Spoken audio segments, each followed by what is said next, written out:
নদিয়ার রানাঘাটে তাহেরপুরের মাঠেই আসতে চলেছেন তৃণমূলের সর্বভারতীয় সাধারণ সম্পাদক অভিষেক বন্দ্যোপাধ্যায়। আগামী 9 তারিখ তার আসার দিনক্ষণ ঠিক হয়েছে এবং তার আগেই এদিন প্রেস মিট করে সমস্ত বিষয় জানালেন রানাঘাট দক্ষিণ সাংগঠনিক জেলা তৃণমূল কংগ্রেসের সভাপতি দেবাশিস গাঙ্গুলি। উপস্থিত ছিলেন জেলা পরিষদের সদস্যা বর্ণালী দে রায় এবং অন্যান্য তৃণমূলের নেতৃত্বরা।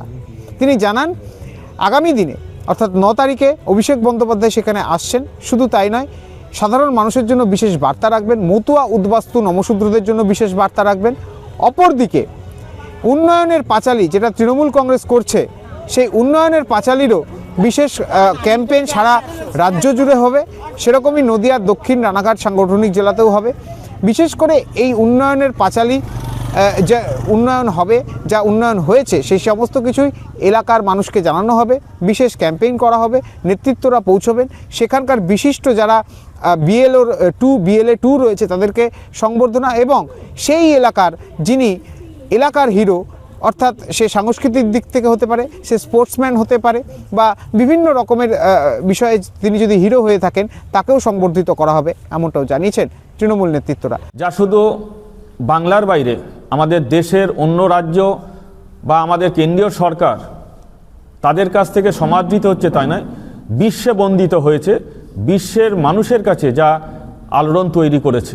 এবং বলা বাহুল্য, মামাটি মানুষের সরকারের এই উদ্যোগ, এই উন্নয়নের উপহার অন্যান্য রাজ্য বা এমনকি কেন্দ্রীয় সরকারও, সে দুর্বল হোক আর সবল হোক, তারা অনুসরণ করার চেষ্টা করছে। এই কথা আপনারা জানেন। এখন এই যে উন্নয়ন, একেবারে দৃষ্টান্ত স্থাপনকারী উন্নয়ন, সেই উন্নয়নগুলো একেবারে ব্যক্তি বিশেষের পরিষেবা যেটি বলা যায়, কন্যাশ্রী, যুবশ্রী, সবুজ সাথী সাইকেল, পারিবারিক উন্নয়ন,